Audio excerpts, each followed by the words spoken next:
We were apologetic about our own roots and our great heritage. For a simple example, I'll give you. When I go to these Western countries, they are very glorified cities and places on Google. If you are traveling somewhere, if you read what to see, where to go, you will feel that it's going to take you like 1 month to see all those places. It's another thing you can finish them in like half a day. But the way they write about their history and their heritage, the way they advertise and market everything, even a driver or anybody who's living in that city, somebody from that city, if you drive with them for 15 minutes, they'll tell you history of every lane, every house. In London, I walk with lots of British friends and they tell me history of all the houses and the buildings. They will tell you this cobblestone, some horse walked on this. In US, if you go, seriously, near Washington, D.C., I was staying with my family and they were making this plan to go for a picnic to this great heritage historical place on a weekend. And I was a young boy from India at that time. And I was also very excited. And the plan was made over a week. And finally, when we reached there, it was nothing. There was a stone where perhaps Abraham Lincoln sat while on his journey to some place. It's still there. A lot of people go there for picnic. It's a major, and there are queues to enter, there are tickets to enter. But in India, every stone, every place you see is full of so much of history that it's impossible to even write it down. The problem is, when you have abundance of something, you take it for granted. We have so much of philosophy. We have so much of heritage and history that we don't even care about it. And that's why we ignored our roots. We ignored our strengths. And we were told to focus on our fault lines, on our weaknesses. And which is why this entire generation, which was born during freedom struggle and after freedom struggle, the kids who were born before 2000, all of them grew with some kind of an inferiority complex. We felt that there is something lacking in us. But if the world says that the color of the blood is the same, so we are not lacking in blood. If the air is the same, we are not lacking in that. If people say that all humans are equal, then we are not lacking in that. If the world believes, all these human rights and humanity champions, if they say diversity is beautiful and everybody should be included in diversity, then we are not lacking in that. It's not that we don't have mountains, we have Himalaya. It's not that we do not have rivers or beautiful forests. It's not that we do not have development. 8 out of 10 largest companies are run by Indians now. So it's not that we are not successful also. In America, the richest ethnic community is Indians. In Britain also, people are jealous of Indians. Wherever you go. Then what is it?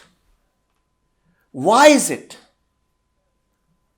that we feel inferior and our children are fighting for Black Lives Matter? It's nothing wrong. They should actually. But they are not fighting for their own people. We know about Rwandan genocide. People talk about Armenian genocide. People talk about Holocaust all the times. But nobody knew about Kashmir genocide or the Kerala genocide, which even now you do not know about. Or the genocide of Great Action Day, you still don't know about it. After making the Kashmir files, almost most of the media houses, journalists, one day we were at India Today and Rahul Kanwal started questioning us, the number of people who were killed in Kashmir. He said, but you are saying this, somebody else says that, there are 100 people less than what you claim, etc., something like that. I asked him on live TV, I asked him, you saw that? I asked him, I said, if you were interviewing Steven Spielberg, do you have the guts to challenge whether 5 million people or 6 million people were killed or 500 million?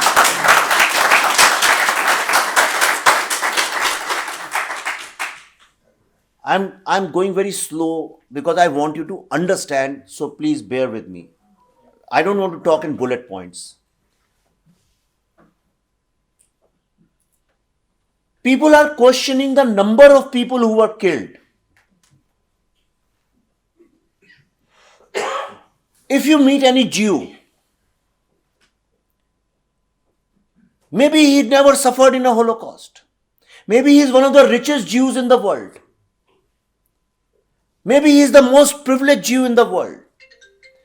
But immediately your shoulders drop, your body language becomes very humble because somewhere psychologically you feel that you should not offend him by any gesture of yours.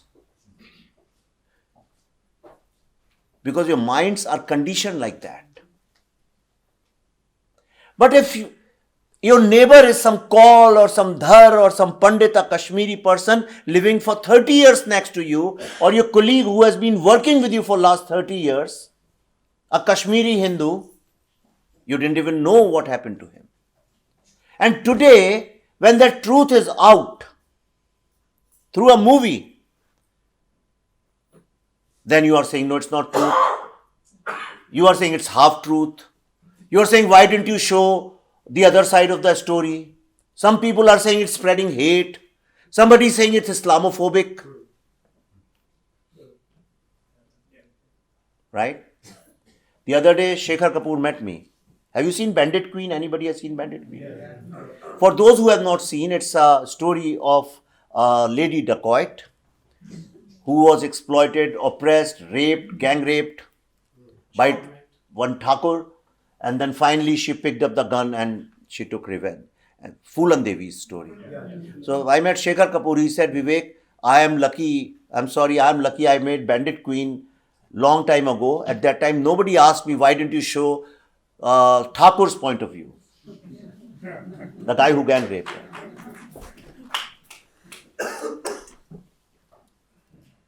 People are saying these kind of things about the film because I'll tell you why. It's very clear. Let me just expose certain truths to you. Because a narrative was created in the world that Hindus can never be victims. Right? Their problem is that for the first time somebody is showing with truth that Hindus indeed were victims. Undeniable truth. Now who are the people opposing it? BBC, New York Times. मैं India की तो बात ही नहीं कर रहा हूं, तो छोड़िए उसको, उनसे हम निपट लेंगे. But New York Times, Washington Post, the liberals of the West, why are they doing that? Why BBC is interested in denying this? They take my interview, whatever I say doesn't matter, they ultimately bring it down to Hindu Muslim and there is Islamophobia in India. Why? Because these people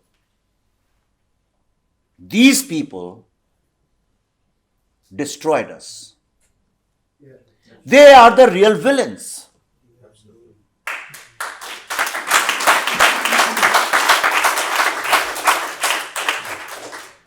These people looted us. All these buildings which you see they take pride in are made with our money, with our sweat and our blood.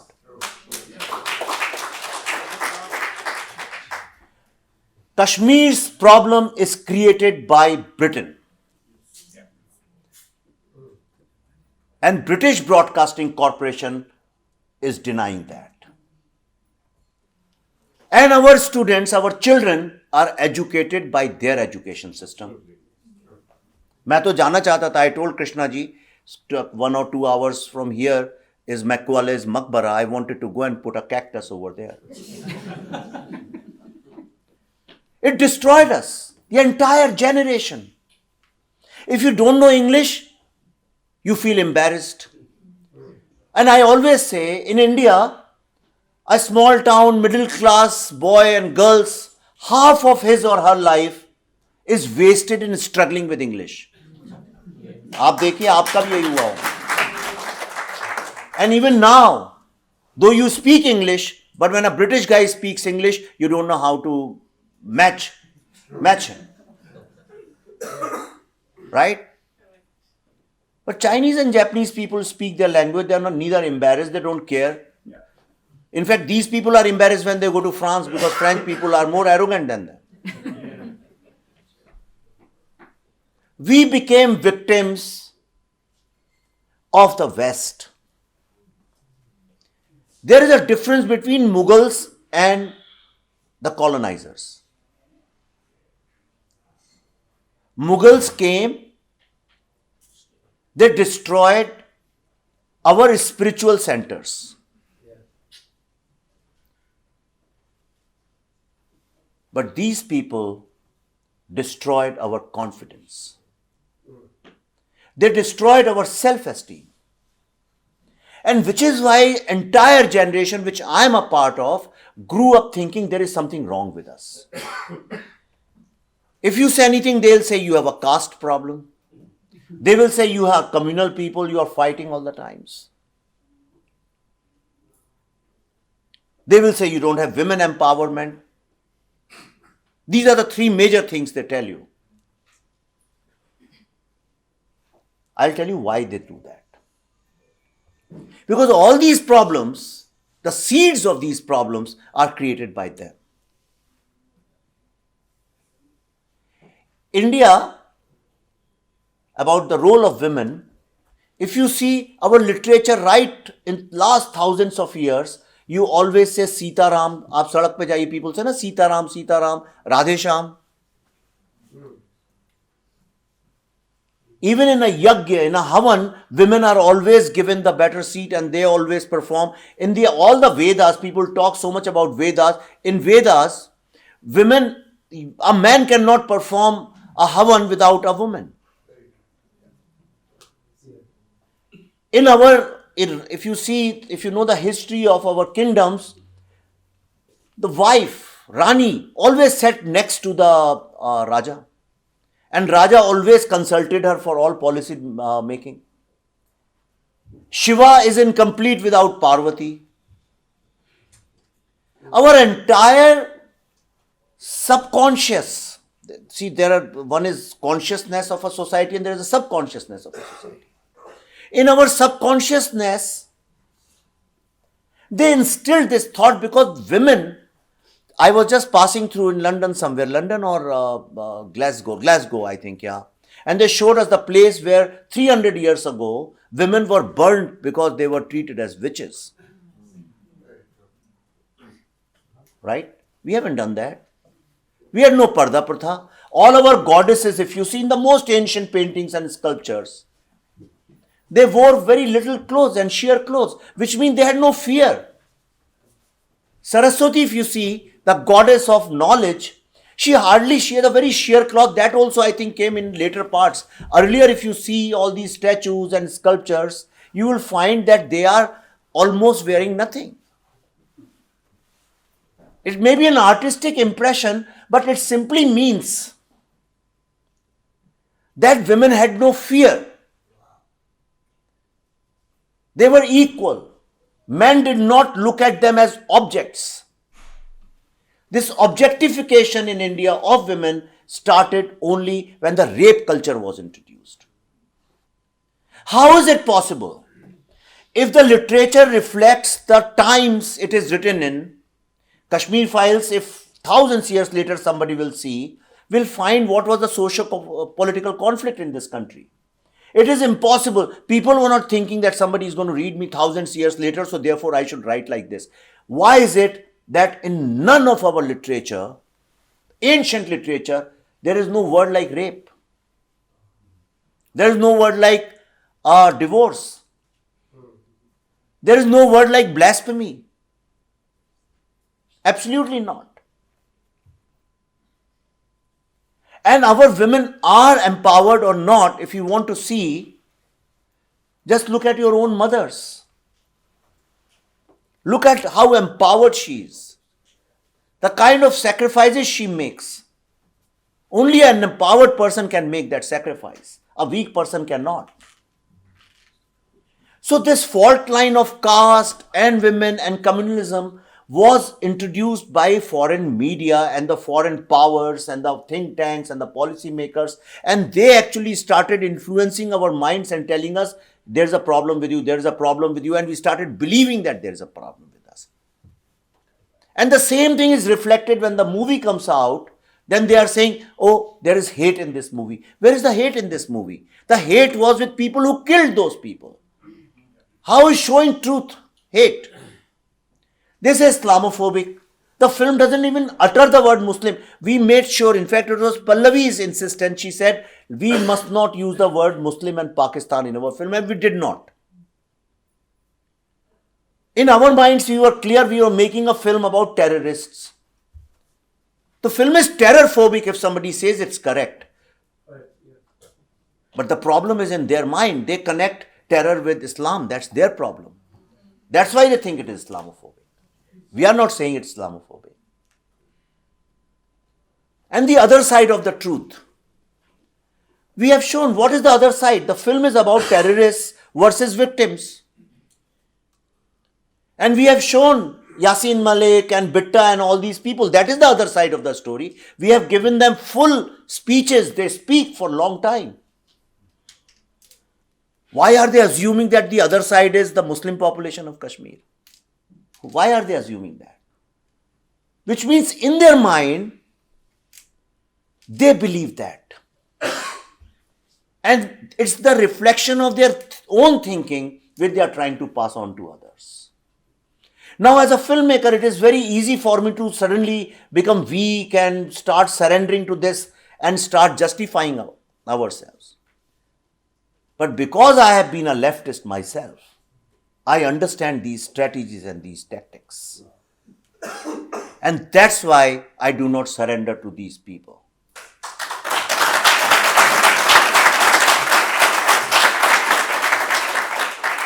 What has happened to, you must have read Nupur Sharma's case. How many people know about it? Okay, almost most of them.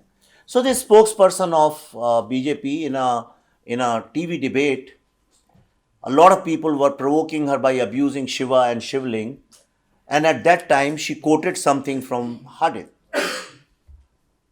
And then a lot of pressure was built. Her life was threatened. And the entire Middle East and the Islamic world got together, they united and they put pressure on Indian government, and finally our BJP had to say apology, send them an apology, and she was sacked from the party. And everybody said this is for the safety of 50 million people who work in Middle East. But what about 1 billion people in India? Who's talking about them? Who's thinking about them?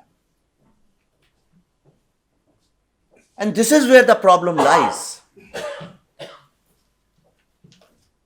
52 countries of the world get united and they suppress the voice and concerns of 1.3 billion people.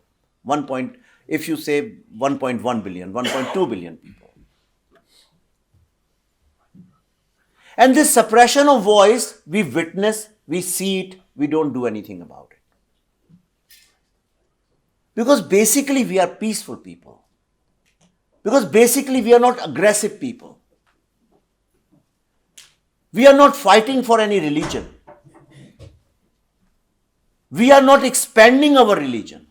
In the history of humanity, there has never been any society or community which has not expanded its kingdom or its religion or its politics or its ideology. We are the only society in the history of humanity. We have never ever, either culturally or spiritually or financially or physically, ever invaded any other society.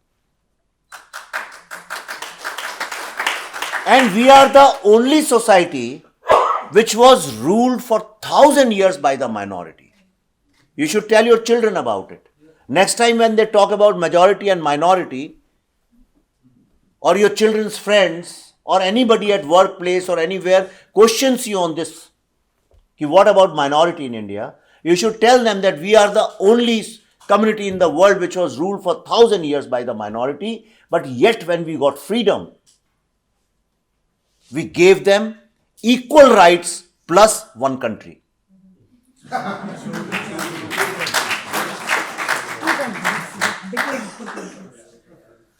We gave them a country. And still we said, if you want to live here, live here. And there are more Muslims who live in India than in Pakistan. No Muslim from India has ever left India because he is being persecuted. But all Hindus from Pakistan have left because they are being persecuted.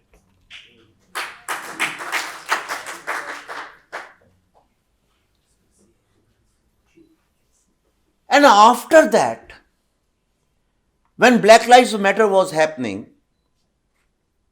I saw a lot of people were saying, when a lot of shops and malls and streets were burned in the protest, a lot of people said, and these are not ordinary people, Nobel laureates,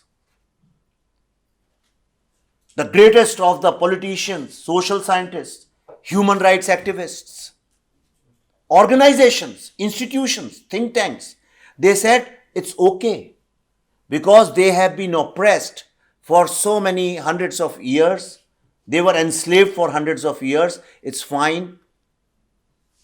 All these buildings are collateral damage.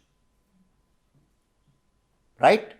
If you forget, this narrative was there.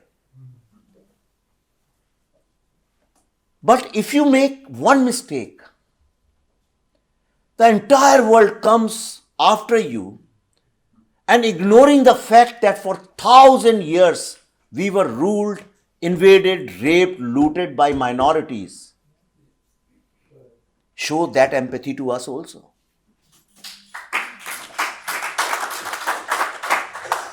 And in this context, I want to tell you, Kashmir Files is one of the most important films of our times.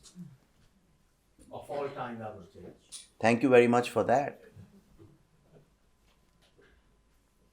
Because for the first time, the policymakers of the world are being forced to acknowledge, it's not that they didn't know, but now they are forced to acknowledge publicly that there indeed was a genocide of Hindus in Kashmir. In US we went, some of the top Democrat senators had to acknowledge this fact. Some of the top congressmen had to acknowledge this fact. In Britain, the other day I was in Scotland, 2 days ago. And the member of parliament committed in public in a speech that he is going to pass a motion in Scottish parliament for Kashmir genocide.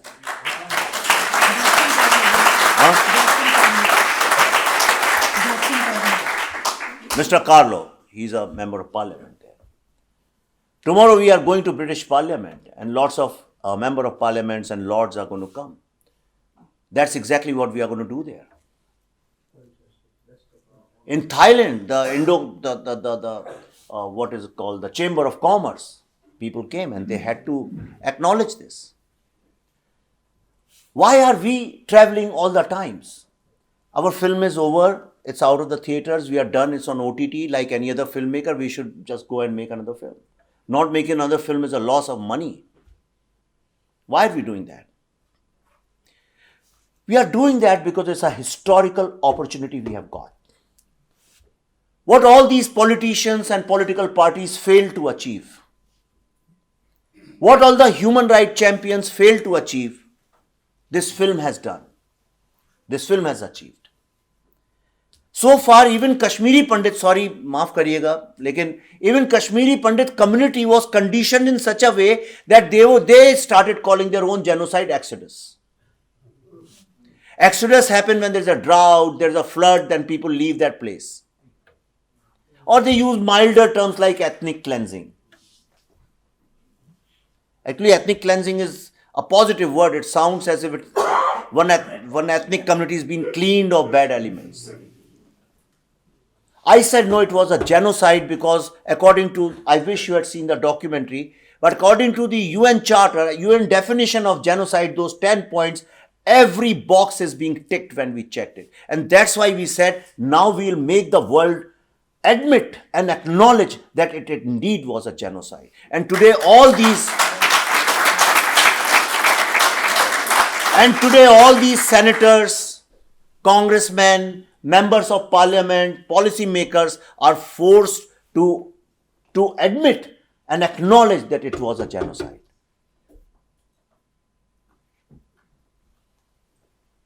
This is what this film has done. And the media, which is denying that it's not a genocide, trying to deny in a way, they are also using the word genocide, which they never did in 32 years. So the entire debate is around genocide. It will take time. When the documentary came in 1979 called Holocaust, before that it wasn't called Holocaust. Holocaust wasn't called Holocaust before that. When this documentary came, Holocaust, there were a lot of debates, a lot of discussions, a lot of arguments. People came out on the streets protesting against it. A lot of Germans came out. But the makers made sure that the world gets to see it. And now today everybody calls it Holocaust. Once the world acknowledges that there was a genocide of Hindus in Kashmir, then the entire global narrative will change. This majority, minority, fascism, all these kind of narratives will fail. Because in India, majority and minority does not work. It's a fake Western concept. Majority in one state becomes minority in another state. Minority in one state becomes majority in another state. In 9 or 10 states in India, Hindus are in minority. Christians are minority, but they are in majority in some states. Sikhs, who are in minority in many states, are in majority in Punjab. Muslims are in minority in many states. Even in one city, one part of city has Hindu majority, one part of city has Muslim majority. So to judge people and this conflict on the basis of majority and minority actually is a very fake concept. And if you look at India from two perspectives, India and Bharat. In fact, in 1947, India was not just divided into geographical locations, India, Hindustan and Pakistan. We were psychologically also divided into India and Bharat. And as far as Bharat is concerned, you will find that people don't even care about this majority and minority. There is diversity, people work, they raise their children, they give them good values, they work with each other. When you work in India, you don't care whether who's selling you vegetables. You seriously don't care.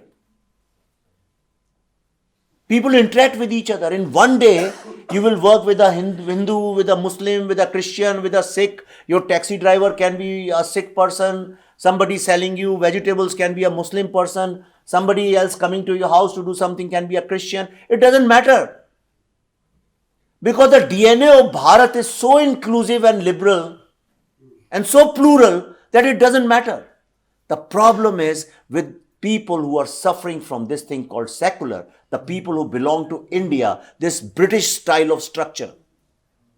We are seeing everything in terms of majority and minority, in terms of religion, in terms of gender inequalities.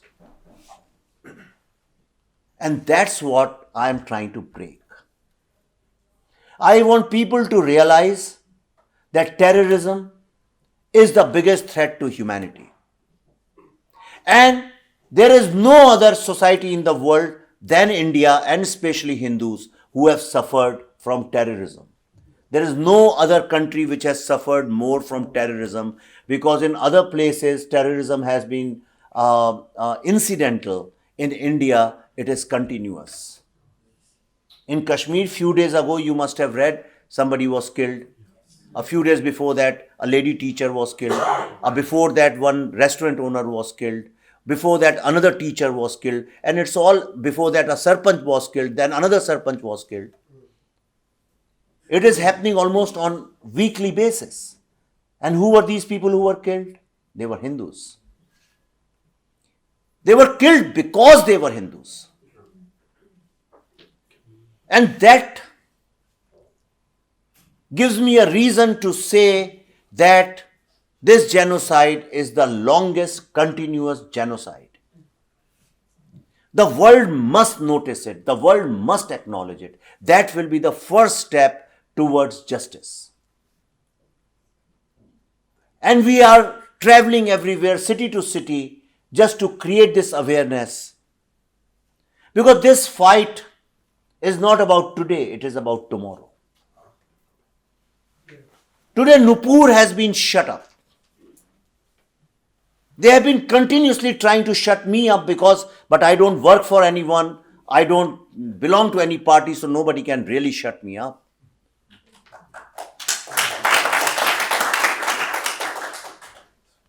My event at Oxford was cancelled.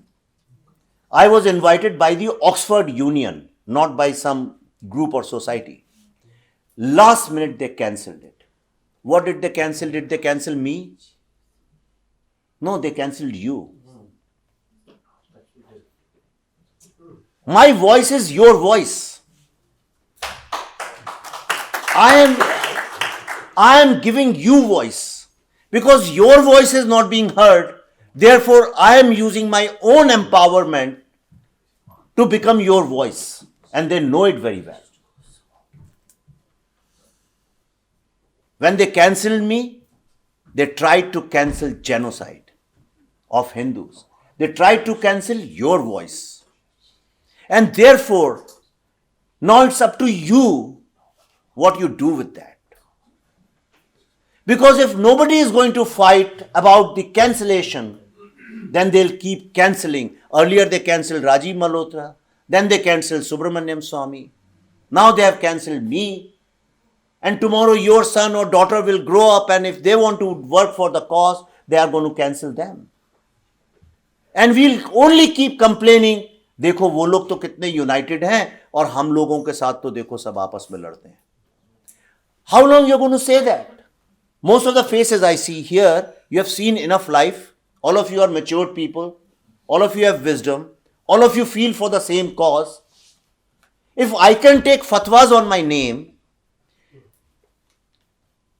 आप India में देखिए, people who have made films on Kashmir have justified terrorists, but they are glorified people. They are invited to all kinds of literature festivals, film festivals. They roam around freely. But I have made a film against terrorism, and I have to walk with security all the time with guns. This is free India. Now I am asking you one question. If Oxford event is cancelled, isn't it time to show our unity? How are we going to show it? Not by discussing with each other on WhatsApp. You don't win wars on WhatsApp. You have to go out on social media. And you have to fight for it. You have to write about it. You got to question them. You have to expose them. Only when you expose them, they will be defeated. If one Kashmir Files can rattle them so much, imagine if all these voices, if all of you start writing on social media against Oxford Union and expose them that they are communal people, they are trying to shut up the voice of the victims, we'll take one step forward. Otherwise, thousands of Vivek Agnihotris can make thousands of Kashmir Files. It will be discussed for 3-4 months, then we'll go 2 steps back. Swami Vivekananda said, in fact, there's a dispute whether he said, give me 10 people or he said 100, but I want to believe he said, give me 100 committed Hindus and I'll make sure that Hindu civilization shines all over the world. He couldn't get even 100 committed Hindus. And therefore I said, I wasn't there during his time. I said, but I am one of them. And I have committed and dedicated my life to this cause.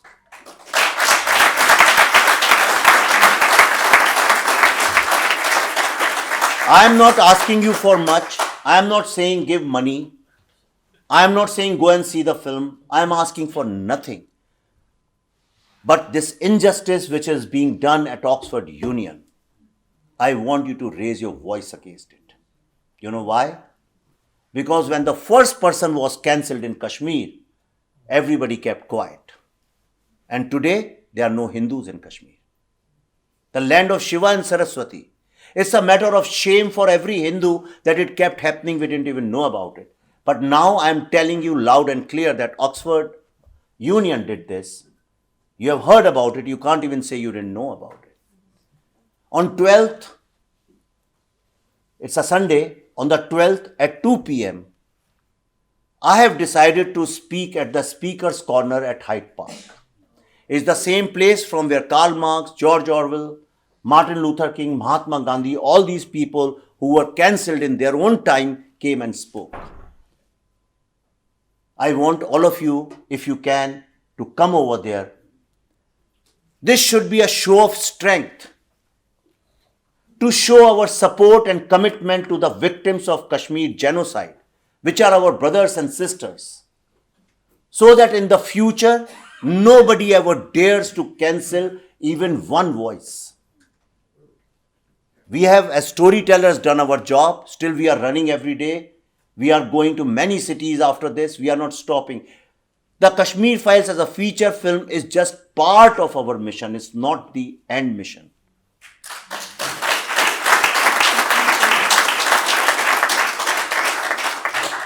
We have decided to make another film called The Delhi Files. Yeah. It's not about 1984. It's about us, our civilization. It's about how Khilafat movement has destroyed all the great things of Hindu civilization. But if Kashmir Files is creating so many problems for us that our life is in danger, we are cancelled everywhere, how do you think we are going to make the Delhi Files? Where are we going to get the strength from? We are going to get that strength from you. You give us little bit of support and we'll show you what can be done. I want to thank you again that you came long distances and you have shown your love and support. I'm sorry I spoke a little longer. But it was important that you understand. No, it's okay. We'll do question answers. We need to do that. We have told the story. Now it's your turn to take this story forward. Thank you. Jai Hind. Vande Mataram.